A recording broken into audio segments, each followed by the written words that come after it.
Yeah, I will hit the button. Is it already on our website? Is it already listed on our website as in progress? I don't know. See, all right, it is live. Refresh the page. You go, I'm playing the game right now. Oh yeah, okay. Oh, okay. So we'll see. We'll have to naturally play through it. Let's see if anybody could guess it. Actually, you know what? It's not. He hasn't put it up yet. So there, yeah. So private the button, Gregory. No, I'm saying Bones it's not listed confirmed. It's not listed under the SEGA Saturn translation projects on the resources page. I thought it might be. Yeah. Yes, this is news to Private Eye too. This is news. That's how fresh it is. Somebody, Start Wish Gaming gets a little bit of it. Gets one part of it. Mm-hmm. It's definitely a 3DO port. It's true. Hard intro for a sexy Mahjong game. It sure would be. We're just gonna get banned from YouTube. Alrighty, what is it? Man, this is a interesting intro graphic. This is the actual game intro. It should have been the anime FMV. That one's hype. Oh, here it is. That's the voice of Gregory Rasputin, by the way, everybody. Hello, Gregory, to the show. Here we go. I mean, we just built up to it. It was like the build up to it. But now it's playing. I'm so sorry to everyone listening on the podcast. This is just nothingness. They hear it. No, they hear the music. Okay. Yeah, they can't see it. You guys just can't. Yeah. Right. Gex looks different. That's fine. Like, this is one that I was really excited for. Getting but then Gregory, you were saying that the game doesn't really perform very well. It's a JRPG, so I mean, it never performs well. JRPGs, so you're getting what you paid. I'm just joking. Yeah, you don't need like lightning. You don't fast really need it to, right? Yeah. But you were saying it was like glitchy or something. Just laggy. Okay. So should we say what the game is for people that don't know? Wait, it's almost there. Okay. Oh, we're building up to that. Okay. We're very close. They've essentially introduced everyone. There we go. We're getting the title up. Got a lot of furries and scalies, so that's a good sign for me. Grandia 4. Grandia 4? Yeah. These people in the chat are making me giggle. Peace to the mad monk. I wouldn't blame people for not knowing what this was by all that anime, because it was all like added in. Alrighty, here we go. Here we go. Sword and Sorcery, baby. Fan translation. Welcome. Ooh. Welcome to the good stuff. It's funny. Everybody was guessing what game it would be or what game they wanted it to be all day. Yeah. And nobody guessed Sword and Sorcery. So yeah, I think it's a surprise to everyone. Hopefully a good surprise. Hopefully you all are excited. How long have you been working on this now, Greg? Okay. With the story, I kind of like laid out the community had been talking about wanting a Sword and Sorcery patch literally the same day that I released the second Silhouette Mirage patch. And so I saw that and I was like, oh, there's no way that's going to be me. And then I like dived, I just for the hell of it, because I was bored and, having that post patch kind of like fever. And I went and dug into the data of Sword and Sorcery, and I saw that everything was uncompressed and like easily found. It took me like 15 minutes to find where everything was and start editing things. And so I like shared that, and then this was in February 2024, and then I just kind of sat on it for a few weeks because I was trying to do some other things with my teammate wiredcrackpot, and eventually we decided we would pursue this for various reasons that are explained in the SHIRO article. But then we didn't do anything for like a year. With a few months after we decided we were going to do it.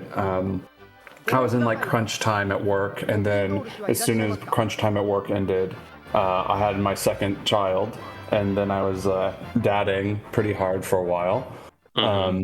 And it just so like comes this spring, specifically in April, I had time again. The calendar cleared up. They didn't have other projects going on. Work was a bit slow, so I was like, why not? This will be the time.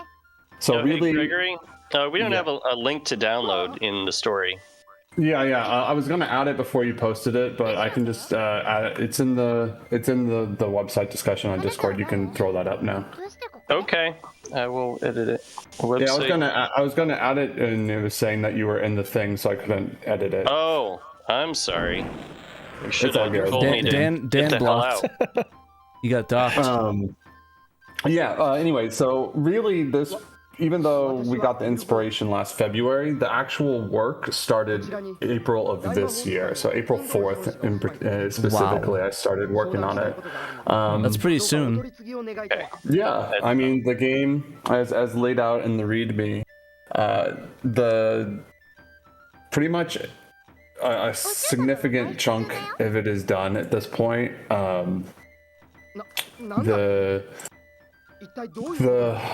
do I phrase it here? The system and menu text is 99% complete. Shop and end text is 99% complete. Battle text is 99% complete. And then the dialogue, like the story and NPC dialogue, sitting around 18% complete, and that's translated and entered. And I mean, really, I only started entering the dialogue portion probably about a month ago, and have knocked out about, I think in total the game had about 15,000 words that needed to be translated, and we're down to about 12,000 now. So knocked out. Yeah, it's a good chunk. Yeah, especially because I'm doing it. I'm hand jamming all this in because I'm not a super proficient programmer or anything. So 3,000 words in a little over a month, I would say, is fairly good. But at this point, we've figured out, like, we've mapped all the control codes. We've learned the nuances of at least the text pointers. I talk about the headache that is the sub-menu pointers in the SHIRO article, but really, I mean, we're making quick progress at this current pace. Not that I'm promising here, but we could potentially have the game done like in time for next year's SEGA Extreme Anniversary Challenge or Anniversary Competition. That's not a promise, but hypothetically that could happen. I'd be down for that. I'm really enjoying this so far. I think the funniest thing that I mentioned when I played is like, man, this is a bit laggy. And I guess for people that don't know, that's not anything that had to do with the patch. This is how the game is, right? Yeah, this is like Ridlord Saga and Ridlord Saga 2, which Mr. Fred is working on. It's a Microcabin game, and they have their fans, but they're definitely a little rough around the edges. And I would say this is actually probably the most polished of the Microcabin games. No, really? Yeah, just in terms of presentation, it doesn't look as jank as Ridlord Saga or Guardian Wars, or it's good fun. This game looks great. It's a fun game. The story is kind of lighthearted. She really, the main character, in the 3DO version they call it Lucian, but the Wired, our the translator for the project. Same translator who did Jung Rhythm, Silhouette Mirage, Mobile Suit Gundam, Radrogi, other things. She decided to go with Rusian because that's like what they actually say in the dialogue, in the vocalized dialogue, and in the Japanese. But Rusian really has like almost no reason to go on this quest that she's on. So she's just like going around like fighting an army of ogres and trying to stop like an evil sorceress and stuff for seemingly no reason other than she's bored. Hey, there is a reason. There's a valid reason. She's tired of house sitting. Yes. So it's just the story is really silly, and I'm enjoying it so far. I've actually never played the game before translating it, before doing this patch. So I'm experiencing the game as I patch it. Nice. So for the 3DO version, is it also subtitled like this, or does it actually have a dub in it? I've never played the 3DO There's no version. voice acting in the 3DO. Okay. There's no voice acting in the 3DO. The sprites are different in the 3DO. The color palette's different. There's less polygons on screen, less detailed textures, reduced draw distance. It's mostly aesthetic differences between the 3DO and the Saturn, and the voice acting. And honestly, I think the sprites are better in the portraits are better in the Saturn version of the 3DO. Even though digging through forums, a bunch of fans disagree with me apparently. But I guess it's the same people that argue that Gex looks better on the 3DO than it does on the Saturn. Yeah, possibly. The one concession I'll give the 3DO fans who argue the 3DO version's better. The 3DO has transparent like cloud textures that travel slowly over the overworld. That give it pretty good like ambiance. Those transparent clouds are missing from the Saturn version. It seems like Microcabin didn't even try and do them. Just like they're like, we're just gonna leave the clouds out. Like transparencies, what's that? Yeah, other than the transparent clouds in the overworld, there's no compelling argument for me that the 3DO is the better version. It's the Saturn, hands down. If you think that this runs a little laggy, apparently it has less frame rate drops than the 3DO version, according to what I've read. Wow. Saturn's superior version.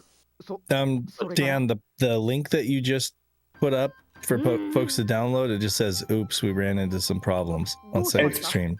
It's probably Sega Extreme processing it. Like, what's his name has to like review it. Okay, well in that case, I added it to the list. I added it. I helped Private Eye out and added it to the list. So it's on there now. Did you send a PM to anybody at Sega Extreme to get it approved? Sometimes you have to like manually do that. No, I should do that right now. I tried to post it the second that you guys pulled up the video so that it wouldn't like spoil it. So is it an SSP or is it a? It is an SSP. Yeah. Oh, okay. Okay, that's what I put. Cool. Yeah, it's on the list. And imagine by the time people watch the YouTube replay or they listen to the podcast, it will be already up and ready to download. So, and we'll have that link in the description. In my previous experiences, it took like maybe 10 minutes for it to get approved. So we'll have some time. Yeah, so 10 minutes isn't very long.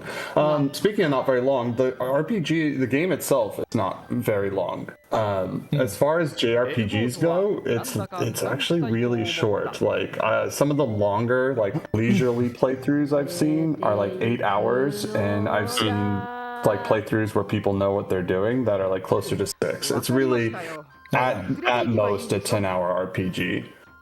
And that's and that's on the 3DO version or the Japanese version of it?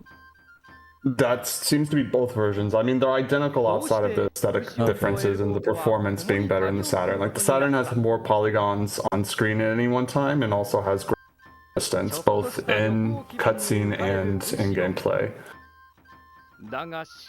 Yeah. Someone says, has there been any SEGA Saturn JRPG fan translation that also got a fan dub as well?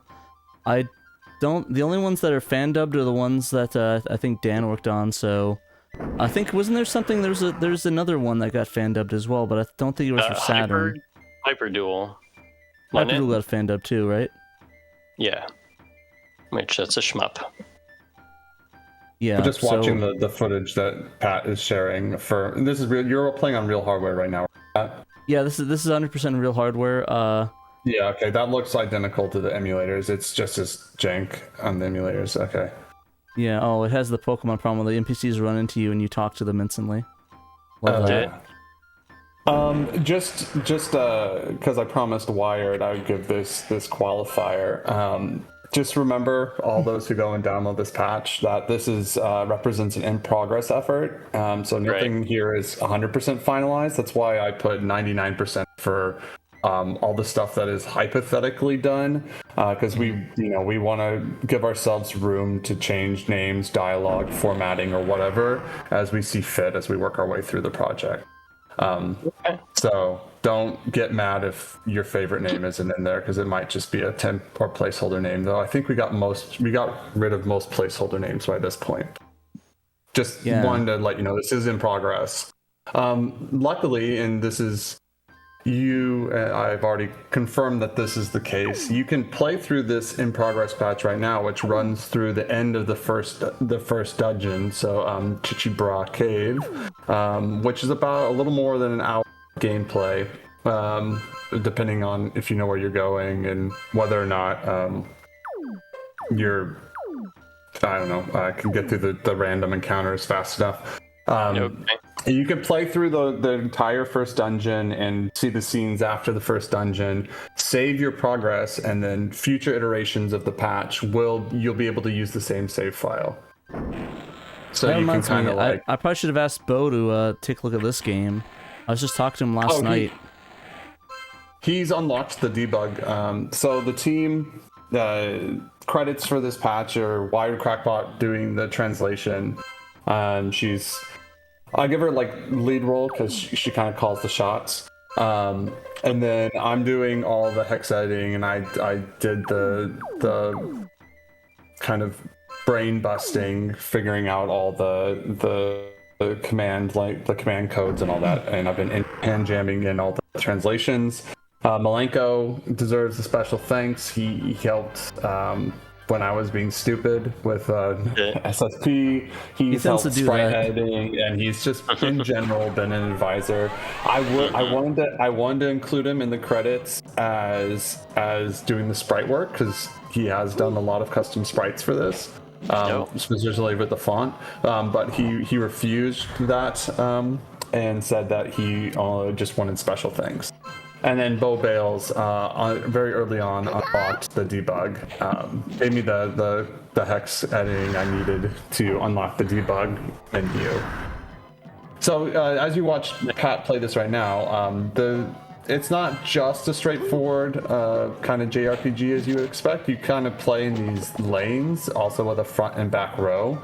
So your positioning matters because the things in the environment get in your way, can block your like I said, the tree right attacks, and you can destroy depending on your destruct, which it's a kind of value that each weapon or spell has. Depending on the destruct value of a weapon, you can break through various things in the environment. But most of the time, you have to kind of like maneuver yourself around it. So you.